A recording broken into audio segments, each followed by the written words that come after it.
Right, first of all, the standard plea for reviews and ratings. I know it's annoying. I know you want to get into it, but this is the way that we grow. So please do leave reviews, positive reviews. Please do rate us. And obviously tell people about us. That's how we grow. That's how we keep going. So with that out of the way, let's get started. Welcome to Libero episode 20. I'm Jonathan Wilson. I'm with Tariq Panja from the New York Times and with John Brewin from many places, but perhaps The Guardian most notably.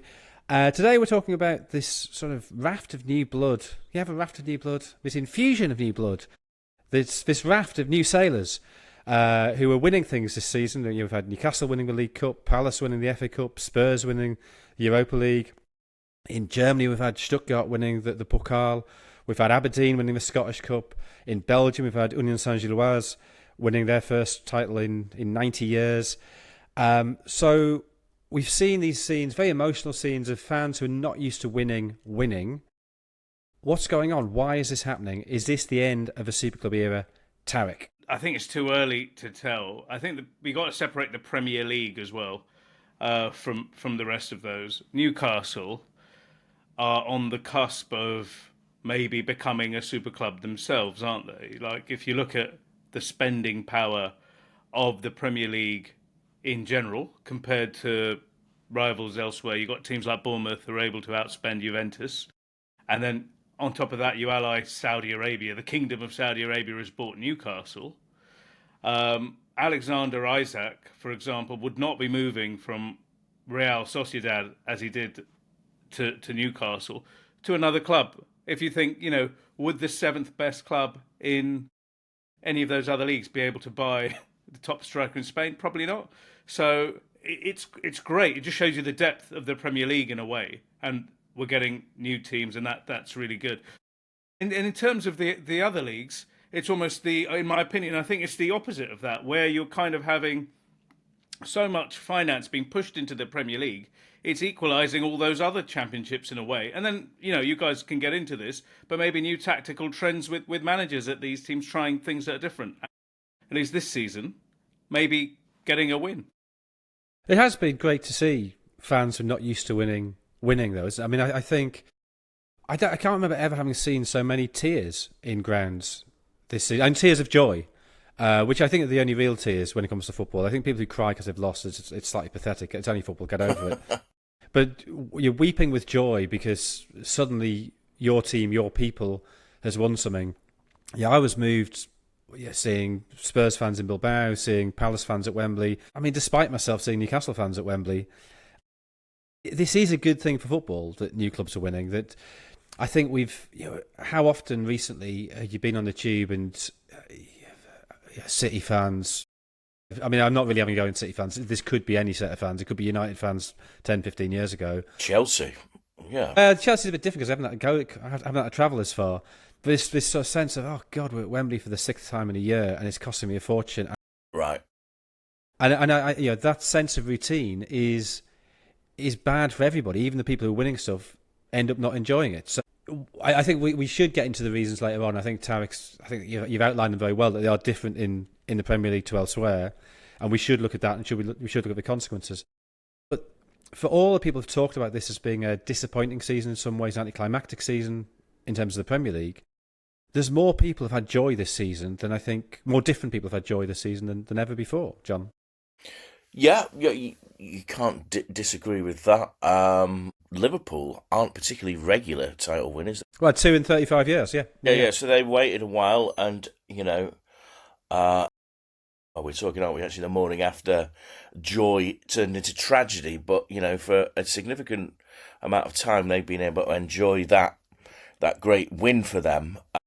But, a spread of teams winning things is how some of us used to remember it, other than maybe, Liverpool, Manchester United dominating stuff. But that idea, I mean, Crystal Palace winning the FA Cup was fantastic. And listen, we've got those so many years where it's either Manchester City or Chelsea or Arsenal winning it, and no disrespect to those teams, but I remember Leicester winning it back in 2021 at a time of, deep misery over lockdown and all the rest of it, and that feeling like a renewal.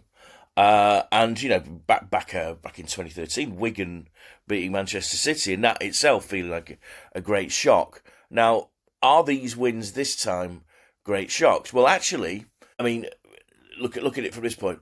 Newcastle, as Tariq said, well, they're building something there. As much as many of us may have misgivings about the financing of that. Once they get into the Champions League, and they're in the Champions League 2 seasons out of 3, well, FFP and stuff like that are not going to be as big a drain on their ability to buy in players. Say the rather strange goings on last June, Elliot Anderson moving around, Minte going to Brighton. We won't be seeing stuff like that. Newcastle will be able to just go out and get a player. They'll be able to hold on to a player like Alexander Isak. And Crystal Palace. Now, what happened to Crystal Palace? That's one thing, isn't it? If we're talking Premier League, because obviously, as you introduced, Jonathan, there's been that big spread across Europe. But Crystal Palace have unearthed a fine manager. It's not unearthed because he'd won the Europa League, but they went for a fine manager in Oliver Glasner. They've unearthed talent, Munoz. It would be a regret of mine if Eze was to leave Palace. Perhaps not a regret for him, but I like the idea of almost each team having their own maverick star player, which you have, like, say, in the NBA or something like that, don't you? You've got this guy that's going to be a franchise player. And listen, I'm such a big fan of Eze, but the thought of not going to Crystal Palace and not seeing Eze would be pretty sad for me. It's a little bit like Serie A in the 80s when they had initially the 2 foreigner cap and then the 3 foreigner cap. Yes.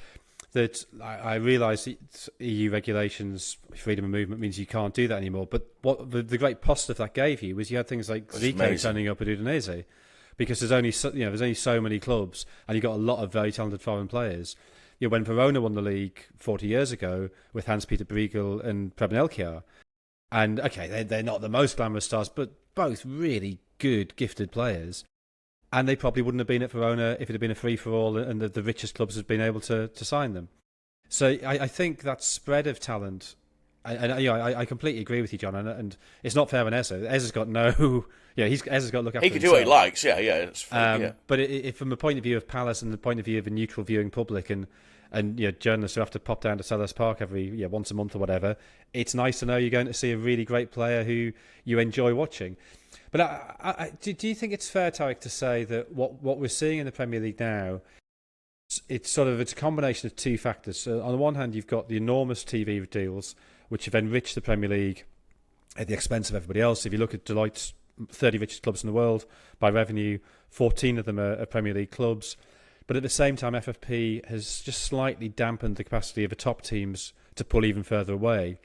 And what we've got now is this very strong middle class, which I guess you go down as far as... I mean, it's a bizarre season, obviously, because Spurs are not the 17th club, really. Yeah, they shouldn't be. United shouldn't be... When did they finish? 14th, 15th, United in the end? 15th, was it? As low as that. Yeah. Everton with a new stadium, you can see them kicking on. So, I mean, obviously, I'm slightly speaking with my Sunderland hat on. Next season looks really hard. Which of those teams could Sunderland possibly finish above? The 2 teams who finished above us this season, well, hard. West Ham, maybe. If Wolves sort of collapse again, maybe Forest with European football fall apart. But basically, there's 17 really, really good sides. 16 plus West Ham, maybe. 6 or 15 plus West Ham and Wolves in that division. And maybe one of the reasons why the Cup was so much fun this year, why so many of the Super Cups went out early, why that middle class really seemed to take it seriously, was that from a very early point of the season, they were not afraid of relegation. They looked behind them and they thought, that's not coming for us. We can afford to play players in the early rounds of the Cup. And this is a point producer Tom made. I should credit him with it. He's a Brighton fan, and so I guess has first-hand experience of how that felt. So anyway, Tyke, do you think the way I've outlined that economic model, does that sound fair to you? It sounds fair and maybe unfair on those 3 promoted teams, as you said. Yeah, it's exactly that. But it makes for an exciting league in a way. And Premier League has always said it's a sort of league where any team on any day is going to can beat the other one. And I think unless they're Southampton. unless they're one of the promoted teams, I guess, as well, right? So let's see how you guys get on next season, Jonathan. But no, the range of quality across the league is enormous. You're looking at, you mentioned Brighton there. They didn't win anything, but they played some incredible football this season, and they've got deep benches. And the point of what you and Jonathan made earlier, Eze at Crystal Palace and was it LKR you mentioned? At Verona, yeah. The issue is, I think we're going to be able to keep some of these players. And you look at what happened to Jack Grealish, for example, this season. It was just an absolute the Maverick in a way in the modern game. And he was a hero, cult hero, star player at Aston Villa. He hasn't had a sniff at all. Had a horrible, miserable season. Now, if he was to get his move, maybe even, I don't know if Villa are Villa now too big for Jack Grealish to give him his. Well, Villa are an interesting point because they're in, having not gotten the Champions League, they're under a bit of squeeze from PSR. You think they're screwed, to be honest? If the rules are going to be applied, Aston Villa, I mean, 10th highest wage bill in Europe. Yeah, exactly. 10th highest wage bill in Europe. They made the threshold by £12 million over the last 3-year reporting window. To some, I'm not saying they're erroneous, but some pretty generous deductions in terms of investment in infrastructure in the women's team. But the Grealish deal falls out of that window next season. So that's 100 million quid. Yes, they have sold John Duran in January, so 63 million, I think that was. They get back in. They've obviously got the Champions League revenue to add to that. But equally, they spent big wages on Rashford, Asensio. They gambled in January to try and get back in the Champions League. So I think it's fairly commonly reported that Martinez is probably leaving, whether to Saudi or Manchester United now apparently are interested. I think probably one other big players will have to go, and the recruitment they might have liked, maybe bringing in Rashford, I think is now not going to happen. I think that's an example of where PSR, FFP really, I mean, I think they're in breach of UEFA regulations. I don't think there's any way they get around that, but I also think that the sanction for that is so paltry, it doesn't really matter. The UEFA have been very weak over the years in terms of sanctioning, but in terms of cliff edges, maybe the Champions League, that's now the new cliff edge in some way when it comes to, it used to be whether it used to talk about Premier League to Championship.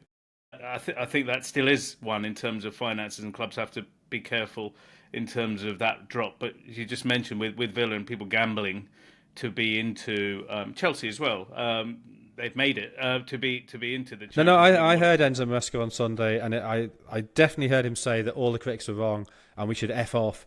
And spending £1.2 billion over 3 years and finishing fourth, that is a great return on investment, and we all should feel very silly about ourselves. Well, we saw Todd Bowley's delight at this particular great achievement, didn't we? And maybe in Wrocław we'll see some more, and that we'll all be proved right by Chelsea winning the Europa Conference League. Actually, let's not slag off Chelsea. We're doing a big Chelsea in the second half. We want Chelsea. Yeah, Chelsea are great, aren't they? And Maresca's right. Sorry, yeah. I don't think we're going to be saying that anyway. But the Villa thing is interesting. A little like Nottingham Forest, they played the margins of it, didn't they, and went for it. And listen, there's something to consider here, which is that Villa fans this season and last season had two of the best seasons they've had in 30, 40 years. Since the 80s, since Graham Taylor, since Tony Barton, since and also good old Ron Saunders. I know that they obviously want to be in the Champions League. They want to be beating Bayern, they want to be playing Juventus, they want to have the big quarter-final against PSG again. They want to see the best players possible there. But even if they lose 2 or 3, they're going to be among the favourites for the Europa League.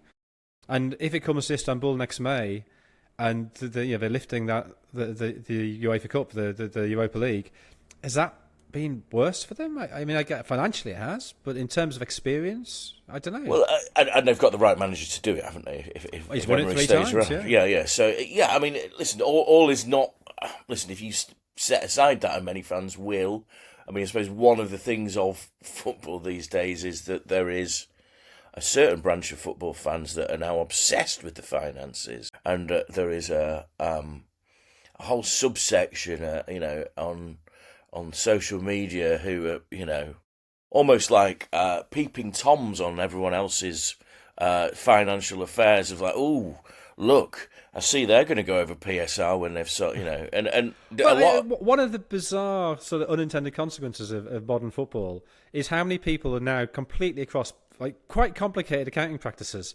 Suddenly we talk about amortization like it's the most normal thing in the world. Not a word I hadn't heard of. I don't know, until 6 years ago or something. Like we understand accounting. It's very bizarre. A-level business studies teachers. Yes, this is how you teach the course, lads. I don't paying attention. Now, get PSR in. I tell you what, if I'd have known that was how it's done, I'd have got more than a C in A-level business studies. One of my great regrets in life. There you go. But it bloody hard, that an accountancy exam after a Shakespeare exam. Not even Jonathan Wilson would be able to on Hamlet as well. I did well. That's me mum, then me dad. My mum would have loved the Shakespeare. My dad would have loved the accountancy. Yeah, basically, I was in the Wilson household for one day only, and it was hell. It was hell. But guys, the journey for you mentioned, like now Palace is another. Back to them just briefly. The Europa League next year.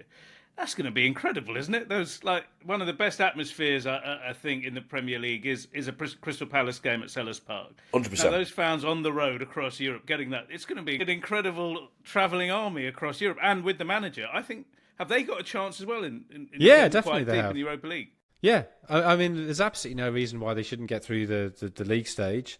Then you're in the knockouts, and yeah, Palace have shown in the FA Cup they can win knockout games, so they won't be as favoured as Villa, but absolutely they have an outside chance of winning that. And the thing is, they should just enjoy it. They will get some interesting ties, they will get some interesting cities to go to, some big teams to play, and they should absolutely relish that. It's for them. This is what European football used to be like. It sort of has a sense of a quest of going to places you've never been before, this great adventure, and that's what Europe should be, rather than the sort of slightly mundane plodding around the same old venues. Oh, we've beaten Porto 5-0 at home again. Oh well, which is sort of, it feels like Europe has sort of slipped into at times. The only thing though, Jonathan, if Aston Villa and Crystal Palace go far in the Europa League, should we be prepared for them to be 16th and 17th in the league? Because, teams of much bigger squads and greater resources have found that. Now, that's no defence for Manchester United's performance or Tottenham's. It is a little bit of mitigation, isn't it? Because, I don't know what it is about Thursday, Sunday.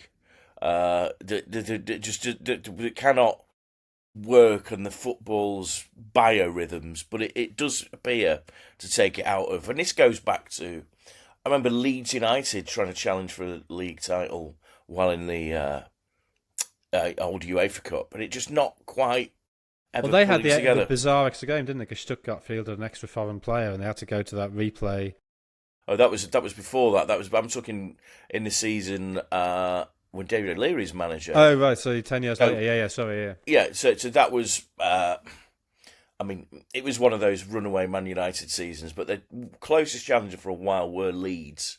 And obviously, there was a sort of fairly infamous, tragic Galatasaray tie that sapped quite a lot of, the energy out of Leeds for obvious reasons. But that was the first time that I thought, playing in that, and I think Arsenal, funny enough, were in that they got to the final that season, 2000, yeah. And again, they were sapped from it, and there's who has been able to crack that? Maybe someone has, but it's not. Yeah, I mean, I think Brighton have clearly struggled with that at times. Absolutely, I mean, again, with my Sunderland hat on, I really hope Forest and Palace do struggle with it, and I really hope they finish below Sunderland next season. But anyway, this we've sort of, I think we've established why this is happening in the Premier League. I think there's a couple of things to look at from that, though, which is it has consequences outside the Premier League. So yes. we've already referred to the huge gulf between the Premier League and Championship. You have the last two seasons of the lowest points total for promoted sides coming up. I mean, I don't think we need to go into that in too much detail. I think that's obvious. But it also has a consequence for the rest of Europe because they just can't catch up. We've seen Bournemouth can sign players from Juventus. I mean, admittedly, a player Juventus didn't really want, but they can sort of match Juventus wages, which is a bizarre thing to contemplate. And it does sort of feel the Premier League now exists on a financial tier way above everybody else. And that's not good in itself, but it's also getting worse for certain. I mean, French football's in a real mess financially with the DAZN collapse, Tariq. Yeah, that's an absolute mess. So France has always kind of been teetering with PSG, kind of with Qatari money just sort of flying forward and making French football look like it's one of the so-called Big Five leagues, but really they've had a series of terrible television deal collapses. This is the third one now. They had the big one was when they thought they'd cracked $1 billion, and that was with a billion euros, sorry, and that was with a company called MediaPro from Spain. That lasted about a month, and that whole deal collapsed, unraveled about 3 years ago. And then last year, DAZN arrived, FIFA's saviours as well, and they offer half of that, 500 million, and that was seen as this. Right, at least we've got this. Right, you've already won the caravan, so you've got the 500 million. So, okay, just ask. I understand why DAZN have got involved with the Club World Cup. I understand the sort of political machinations behind that. Why on earth were they buying into French football? What did they think they would gain by that? They kind of thought they were going to make a profit, can they? I think it's a bet, and the thing is a bet where they thought actually we're going to lose this bet, so we're going to walk away, and it tells you about I don't know. So they did think they'd make money out of it. Well, you bid for this thing, and you presume. And DAZN actually, hang on, before we go to, do they think they're going to make money? DAZN has never made any money, and this is. So, do you want to just explain to people who may not be as familiar as we are who DAZN are, why they've got involved in the Club World Cup, the whole oddity of DAZN, and if you could keep it legal, that would be tremendous. Legal and a quick potted history in about a minute or less. Nice one, Jonathan. Right. So DAZN, it feels like one of John's business studies exams. In 400 words, describe DAZN. Car crash. There you go. Full stop. So DAZN's owned by a very rich man, multi-billionaire guy called Len Blavatnik. Len Blavatnik, yes, who has passports at the moment in Britain and in the United States of America, but was born in Ukraine and raised in Russia, and is worth about 30-odd billion. And if you go to the Tate Modern, he's got a whole gallery. He's got the whole of half the buildings named after him. Yeah. The Blavatnik wing. That's how rich he is. You name wings. So he was told, this is a great idea. Why don't you set up a sports streaming site, and you could put your money in there. This was called DAZN, DAZN. Great name, eh? I never got that. What is it? In DAZN. Right. Okay. Got it? No. So this company has been buying rights across the world in football and other sports, and has been an absolute car crash in terms of its profit. It would fail PSR, put it that way. So DAZN has lost about $5 billion in the last 3 years. That is a huge amount of money to lose. It's eye-watering, because it bet on football. We're going to buy all of these rights. All of these people are going to come and watch us, and they're competing in one of the most challenging markets against really big players. So you've got Sky in Britain and people who sell broadband and TV services, and they thought, hang on, we're going to come in and just sell football, and that's a bet that hasn't worked. So they've got into bed with FIFA to buy the Club World Cup, which we're going to hear a lot about this summer, for $1 billion. Coincidentally, just after the Saudi state had invested $1 billion in them. Coincidentally, just before, because they didn't want to make it look. Okay, I'm sorry. Yeah. So what happened? The market said the FIFA rights are worth less than half of that. Somehow $1 billion appears. The Saudis then get the World Cup, the 2034 World Cup, and then from FIFA, and then the Saudis invest $1 billion in this money-losing machine that was DAZN. Anyway, back to France. They bid 500 million euros for the French league. They get the French league, almost all the rights. And within 3 months, that whole thing has unraveled, and French football looks like it's going to be on its knees this summer. So the TV rights have completely collapsed. The teams have to meet very, very strict profit and sustainability rules in France, which have been in place well before the Premier League. They take this stuff quite seriously there. And we're going to see a fire sale of French football. So all the players are going to be, I guess, on the market. And one of the things I heard is those curious transfers we saw in the Premier League last year. We saw players moving between Chelsea and Villa, Everton and Villa, Newcastle and Nottingham Forest. And We've seen it before with Barca and Juve, haven't we? Barca and Juve. Alpha, yes, of course, yeah. Plus Valencia in Italy became a bit of a scandal. We might see a lot of that in France. So all of that, going back to the central point of this pod, we might see, as a result of the chaos, some new challenges in France. So this won't affect PSG, will it? Or will it? It should, but they seem to have special. They seem to have special dispensation. The team that is owned by the state of Qatar, that owns a big chunk of European football rights and a lot of UEFA rights. They seem, I don't know why, seem to be able to sail through quite a lot of this. Well, I guess the Champions League revenue, the sponsorship revenue, is probably more secure than other French clubs. Definitely, yeah. I was going to say that through a former life, I have a few people I know that work in the TV industry, and obviously it's diversified, hasn't it? You've got this OTT thing where you buy, subscriptions rather than just your Sky ones, and it's changed the face of the business, hasn't it? And that's what DAZN are trying to be. Now, DAZN do operate in Italy and Germany, don't they? Yeah, but they were described to me as someone who'd worked with them as, well, the plan is to keep on spending until the money starts coming back. Now, that's not been a successful strategy so far, and may never actually work as a strategy. What I'm saying there is that the market in the UK is much more mature, and having had that sort of dominance of Sky and their sort of semi-partnership with TNT, when you look at France, and I think Germany and Italy, you sometimes see that these things go a bit awry, and that's where the finances come in. And this is where, Javier Tebas and various European executives look at the Premier League and try to chase that model, and they haven't been able to emulate it. But having said that, it is always a warning to the Premier League that it might not last forever. That there may come a time when Premier League football might not be the golden goose, and at which point the rug is pulled, isn't it? You've got a plan for it. The other weird thing, and it's a cultural thing. The English or the British market, we seem to be okay to spend. These subscription prices are incredibly high in England. Yes, compared to not as high as a German. Not as high as in America, though. Oh, forget that. I mean, those guys. They spend a ludicrous amount of money on TV that I can't. It's crazy.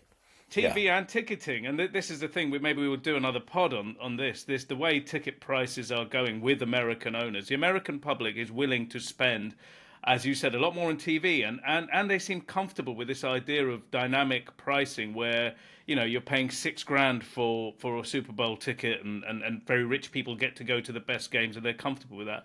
There is a risk this is now trickling into certainly Premier League football, but elsewhere. Well, there's definitely hostility now from certain owners to what they would call legacy fans, people who think that, as I think, having a season ticket is a good thing, and you get a slight reduction as a result because you're committing to go for the full year, and ideally that ticket will remain in your family for decades. And now there's sort of almost a sneer, well, that's ridiculous. Like we need people who are going to pay $6,000 for a one-off game between Wolves and West Ham, and it's. I was on a train back from Liverpool with two Americans who'd been to the game, who were entirely lovely in almost every way, but they were just baffled by the British mentality to this, that loyalty was somehow something to be rewarded. But anyway, that's another topic. Well, I was going to say that it's set that the Brothers Grimm Oasis have brought this idea of surge pricing to Britain, perhaps inadvertently, that they won't be returning the money, and maybe this is the first that we're going to see of it, and it's brought it to public. Now, there wasn't surge pricing when I went to see Hawk win last night, but they've, we may in the UK have to start having to deal with that. But it's not something that fits in to our mode of thinking, and it actually shows you that whoever is doing the pricing on UK markets has got it right just about, because there would be a tipping point, I think, and I think that's the thing in France, Italy, Germany, whatever, that they're not quite ready to spend that much money on these things. You need to know what you need to cater to your culture as well. Absolutely, yeah. This is exactly what it's going to be, and the thing is that the Americans and all the new owners more broadly, that what they're also selling is the backdrops. These full stadiums with these fans singing these creating an incredible atmosphere. That's taking advantage of these guys from a commercial point of view in a different way, right? These TV rights are really high in a way because Premier League stadiums are full. They've got this backdrop. They've got the sound. And then on the other hand, you're trying to then price these people out. You have to be very careful where you're going. And I think, to think long term, that you have to be really, really careful what you're trying to do. Yeah, I'm actually trying to think. I mean, I'm not picking on Sunderland here, but remember Sunderland's last time in the Premier League, in fact. Not with any fondness, no. But I spent a bit of time up there watching with you. Those were good times. But the Everton game, that was a great night. But there were others too, and that we weren't perhaps happy. But anyway, what I was going to say is that Sunderland did have that rather barren image at a certain point when things weren't going well, when the sun-bleached seats of the Stadium of Light and the plastic bags blowing off the. Do you remember that in Stoke? Yeah, it was sort of like a little, I don't know, it seems to have stopped now, I don't know how they've done it, but yeah, there was sort of, the way the wind circled, you got these like eddies of plastic bags on my one corner flag. And they also, one of the reasons why you saw so many empty seats was because the away end was behind the goal at the south stand. They've now moved, they've done what Newcastle have done and stuck the away fans up in the top tier. Yeah, the gods, yeah. So you have away fans don't sell their allocation, and Sunderland is not an easy city to get to from other places in the UK. Yeah, you don't have those obvious empty seats, but the fact is that I mean, to get 40,000 fans in the Championship is a remarkable achievement. Unbelievable, yeah. But the stadium holds 48,000. The good thing is, I don't have to worry about getting a ticket. I can just go and buy one whenever I want one, or could this season. I suspect next season will be harder. But 48,000 was too big. But look, anyway, should we pull this back to what we were talking about, which is the openness or apparent openness of competition this season. So I think there's two reasons for that. The Premier League is open because everybody's equally rich. The rest of Europe is open because everybody's equally poor. And so having done the business studies, having done the media studies to an extent, we'll come back in the second half. We'll do a bit of history because we'll be talking about how PSG could win. They could also win something for the first time. They could win the Champions League for the first time in Munich. And we're going to look back at the last time the final was in Munich and how Chelsea won the Champions League for the first time then. So we'll see you after the break.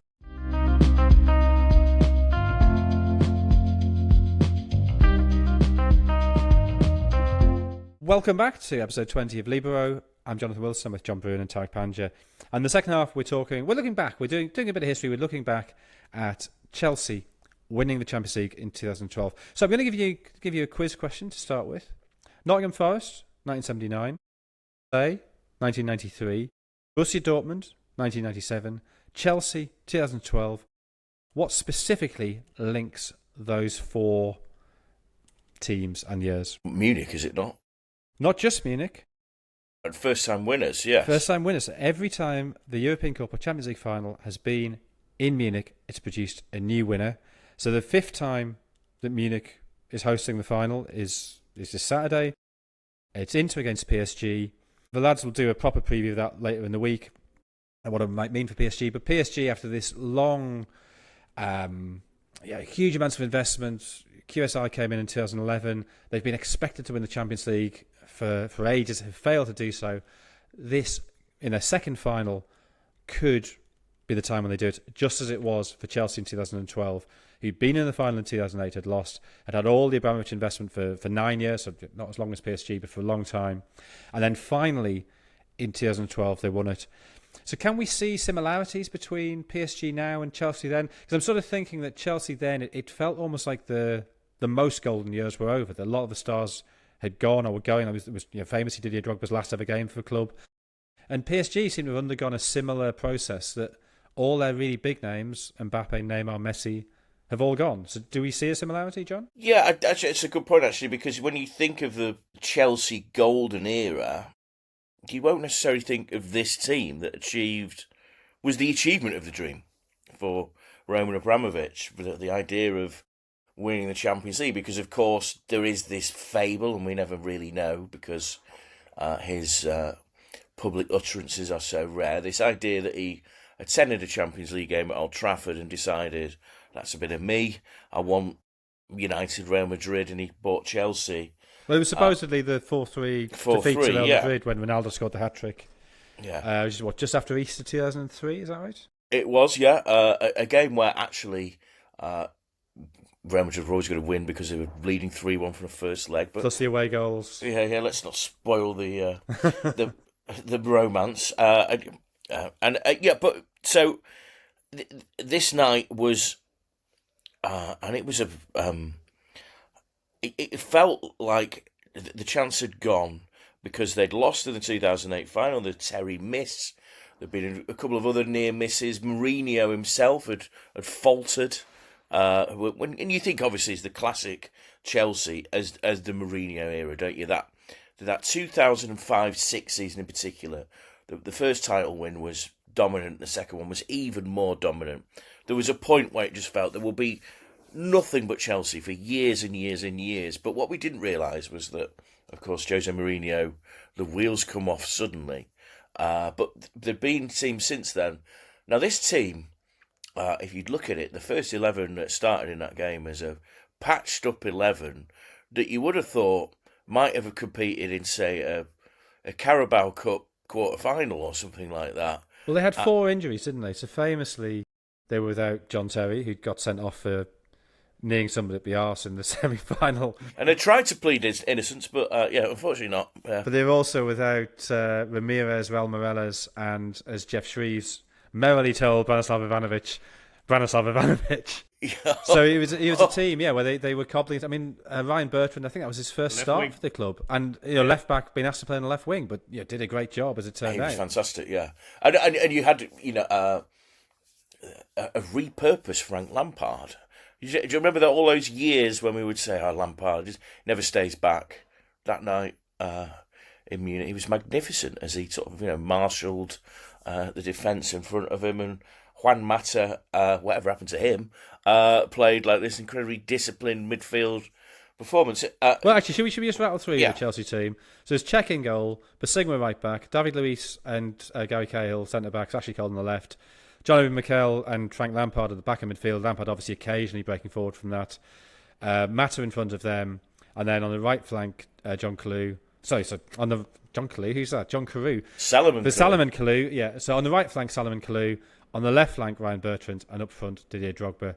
The Bayern team, we might as well just rattle through it. Neuer, Lamb, Boateng, Timoshuk, Contento, Schweinsteiger, Kroos, Robben, Müller, Ribéry, and Mario Gomez. That is a ludicrous very team. Good team. It's ludicrous. It's a very good football team. Gary Cahill, by the way, had just signed. He'd signed from Bolton, who had gone to get relegated that season. Yes, yeah. And also, I think the really important thing is Roberto Di Matteo was the Chelsea manager who'd only been in for 3 months? He'd come in between the 2 legs of a Napoli game in the last 16.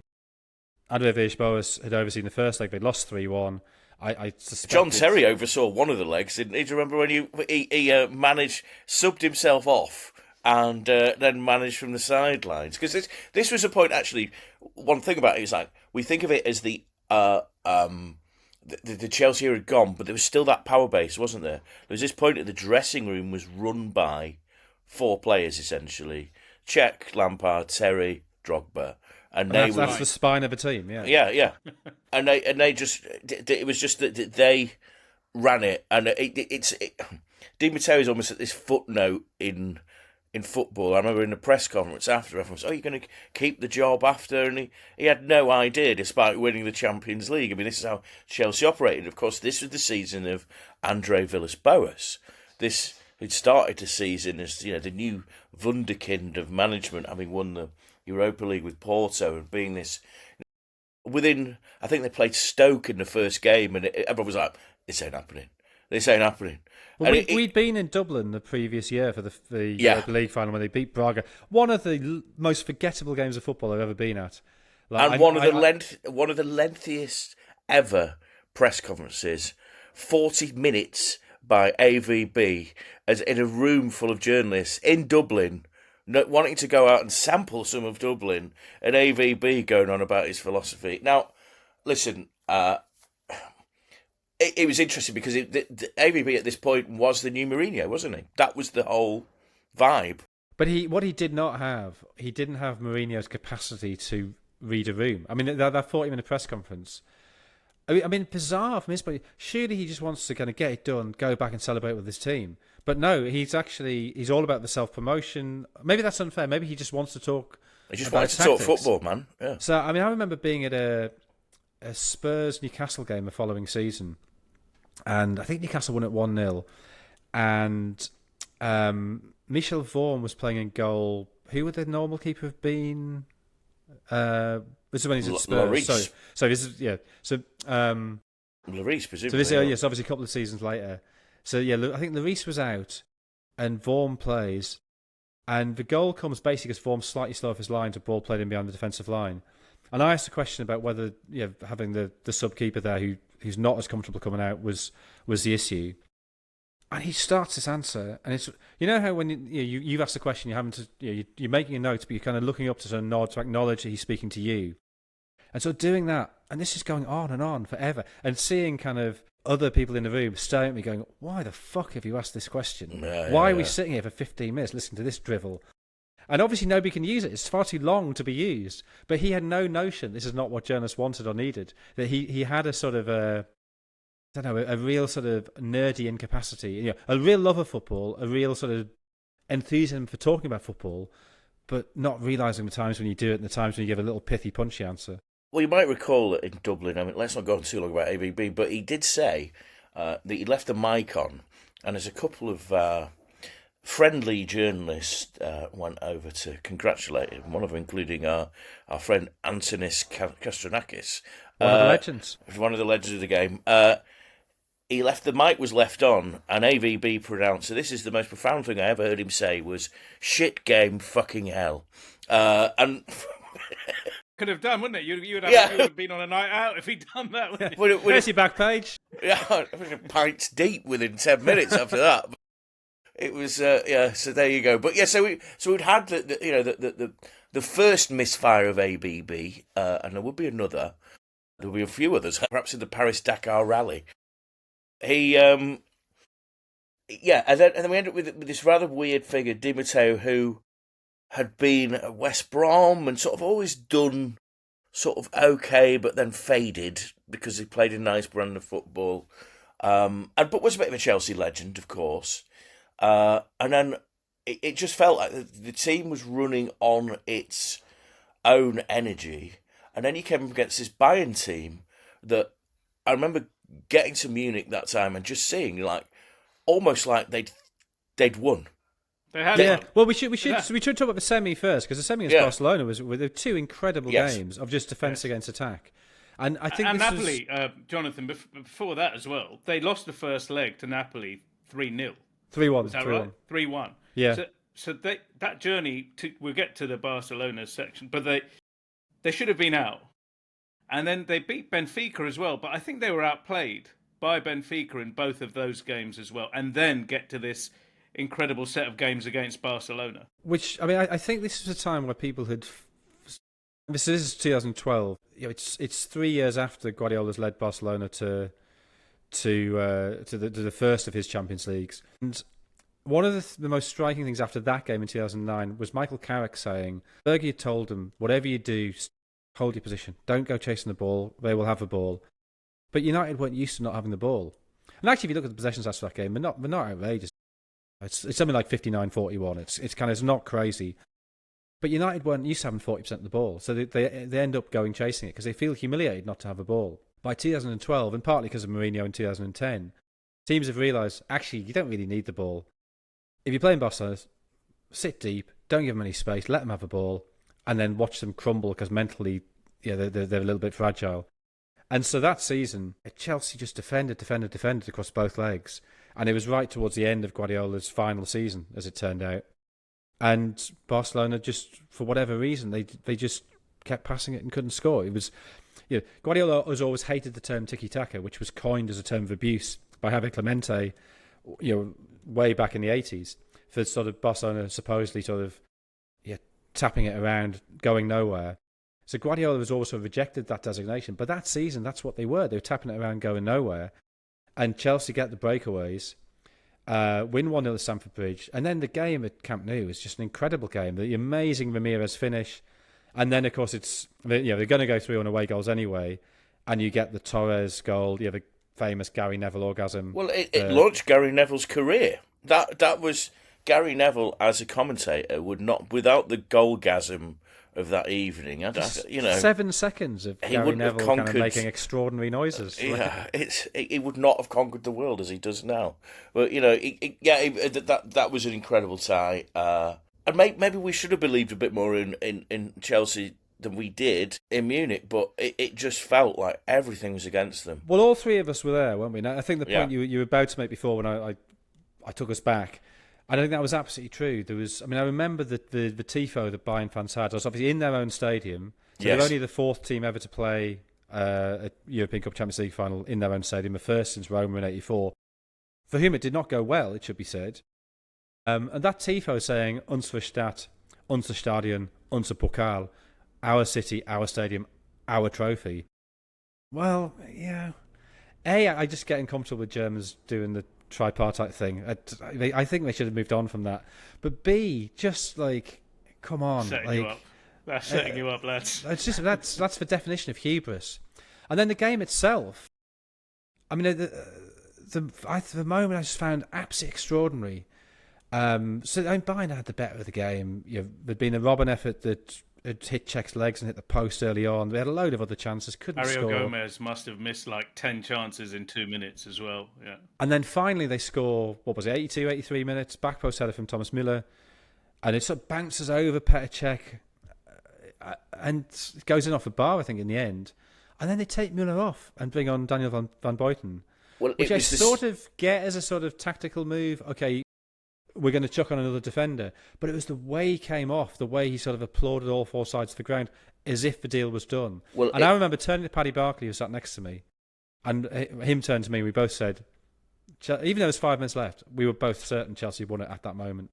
There's an echo of something there, because I was there in '99 when they subbed off Lothar Matthäus. Yeah. And Matthäus did exactly the same thing, applauding everyone, we've got this done. And listen, they're obviously trying to kill time as well when they're doing it. It's all part of the show.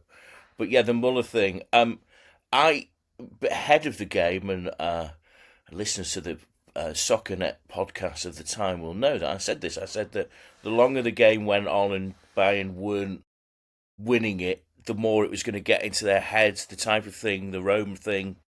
And that's exactly how it happened, that Chelsea just had to almost stay in the game and wait for their chance. As we've been watching a weekend of playoffs over the weekend. That's how it's happened, hasn't it? You stay in the game and then you take your chances. So that's how Sunderland did it, essentially. Let's just say yes for the sake of yes, they did. Move on. Well, it's a low-scoring sport, and you see it happen too often. You see it happen too often for it to be this random thing. Like, if you are in the game, teams get tense if they haven't clinched the deal. You've got that situation. You described the mosaic there, the tifo that they'd put up. I mean, they must have been absolutely, to coin a phrase, shitting their pants at that point as Chelsea. And they were. But Chelsea get their first corner of the game in the last minute. Juan Mata takes it, Didier Drogba heads it in. I mean, what a header, by the way. I mean, And the thing is, if he'd missed it, probably his last ever touch for Chelsea. Yeah, I mean, the funny thing about the Didier Drogba thing, didn't he just keep coming back to Chelsea later on? I mean, maybe, I'm sure I'm sort of lead the line for Villa about 3 years later. He did just hang around because he went to China, didn't he? That was, this is how things move.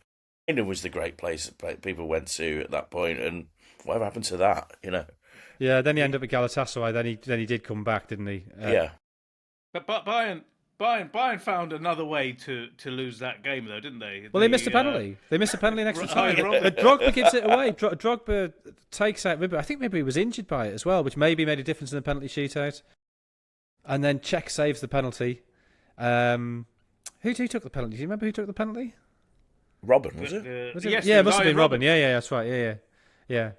And then it goes to penalties. But you're thinking, I think this team against a German team, come on. Especially when Mata misses the first Chelsea penalty. But I guess penalties are a bit like the game as a whole. Just stay in it.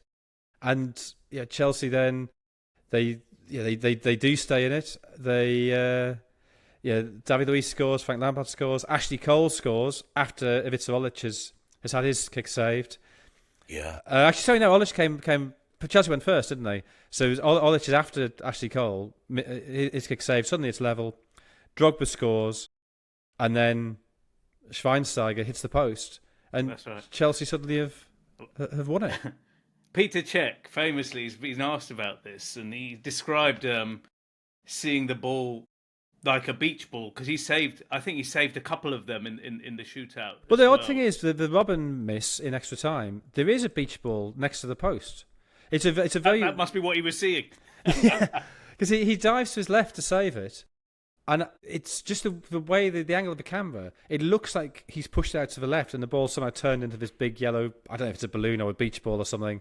And actually, the ball's bounced just in front of him, and he's able to grab it before Robin and the other Bayern players get there. But yeah, there's a very odd sort of trick of the eye from the camera. Hang on, why has the ball gone bigger and yellow? I don't understand. So there was a beach ball there. Maybe that was in his head. Yeah. He also said, and it's always interesting to hear goalkeepers talk about the psychology of this. He said that 45, I think he called it 45-meter walk from the halfway line. He said, that gives the goalkeepers so much confidence because you're seeing these guys sort of shrink before you. That it's to keep your nerve, especially given that how we've described this game. Bayern's cup to win. They've had all of this go wrong, and you're one person at a time walking to your fate. He said it really played in his hands. Because Chelsea, in a way, had almost nothing to lose because no one expected them to win. My personal memory of this is that I'd been placed in an overflow seat being of the internet weirdo fraternity back in those days. So I had to go and finish my article. So got in a lift, and who should I get in a lift with but Lennart Johansson. Wow. Yeah. He was very friendly and rather jolly, and obviously had a good night. Former president of UEFA. Was he president of UEFA still then? No, Platini was a president. He'd gone by then, but yeah, but who now, of course, seems like a rather benign figure compared to what followed. And so I go to the bottom of the stage and bash out my copy, and then we go to the press conference, which took ages to arrive. But it was just, the desolation and the way that place emptied out, apart from just Chelsea, really. And being back in the town after, and we must, of course, talk about the post-match celebrations, which I think are actually a trendsetter. And remember, Jones Terry was mocked for putting on his shin pads and dressing up because he'd missed out on the game and celebrating. And I didn't see this until afterwards. I was met with Ken Early back in the middle of Munich late on, and we're in a pub, and someone says, "Look at this!" It's like John Terry's wearing his full kit now, and we couldn't believe Captain's it. armband. Captain armband. We couldn't believe it. It's like, he didn't play, did he? Like, well, and Frank Lampard. There was a sort of weird thing with him and Frank Lampard and the trophy. But then we noticed Ivanovic also had the gear on as well, didn't he?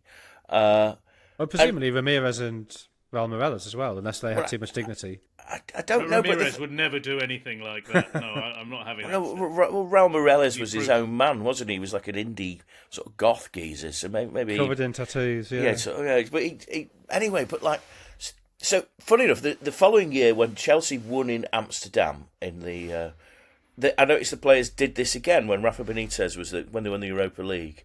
But now I'm told it is actually UEFA. This, Tariq, you mean? I don't know if you're over this detail, but it's that this is now regulation that to take part in the photo, you have to be in the kit.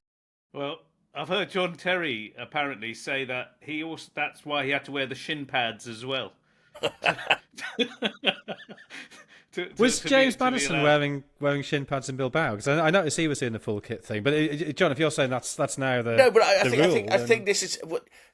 Supposing this is the regulation now, listeners or readers may want to correct us on this, but this is supposedly how you get, because there used to be that old style, FA Cup. There's the guy in the suit that's on crutches or whatever that couldn't make it, but now. What was Roy Keane wearing in '99? Suits. Him and Paul Scholes famously sort of grey suits that they came out and raised the trophy in front of the United fans. But yeah, I mean that was a comparison made, wasn't it? Roy Keane sat out, grim faced, and then John Terry did this. It's like obviously that's a talk sport radio debate for an entire week. To keep Don't knock that it. We'll get a podcast out with it. Yeah, we will. Yeah, There's not that many topics available. No, but then last week we see James Maddison, and of course this is how things move on. Now we go back to the CBS studio, and he is dressed in full kit, talking to Roy Keane, famously missed the European final, and doing the darts banter at him, and Keane just says, "Well, you played well, didn't you?" And which is which is the bit that they've cut off some of the social media clips, but it's like. Yeah, that's right. Yeah, you didn't kick a ball, did you? But it's just so. But Keane's got previous with Maddison, hasn't he? He's had Maddison scored that goal with the tap in against Ipswich, and did a big celebration. Because I think Keane had sort of said he didn't do it often enough, and Maddison was making the point back at him, and Keane was sort of great. Now let's do it against a team who aren't going to get relegated. Yeah. So there's history there, but I mean. It's classic Keane. It's what you want from him as a pundit. That's his role. It's true, but the amazement of that John Terry thing, and it's a meme or whatever you would call it in football to this day, isn't it? The full John Terry. I remember going to the Cheltenham Festival one year, and a guy walking down Cheltenham High Street after the Gold Cup day in a John Terry shirt, singing "There's Only One John Terry" on Cheltenham Gold Cup day for no reason whatsoever. It's just, it's a bad look, but it's an amusing look. And with that thought, let's leave. Let's hope Marquinhos can create a similar meme in Munich on Saturday. There'll be a full preview later in the week. Do remember to rate, review, and recommend us. Especially review us. Can you have 2 especially? Well, I've just given you 2. Please, please, please help us grow. Thank you very much for listening, and we'll see you next time. Thanks, John. Thanks, Tariq. Goodbye.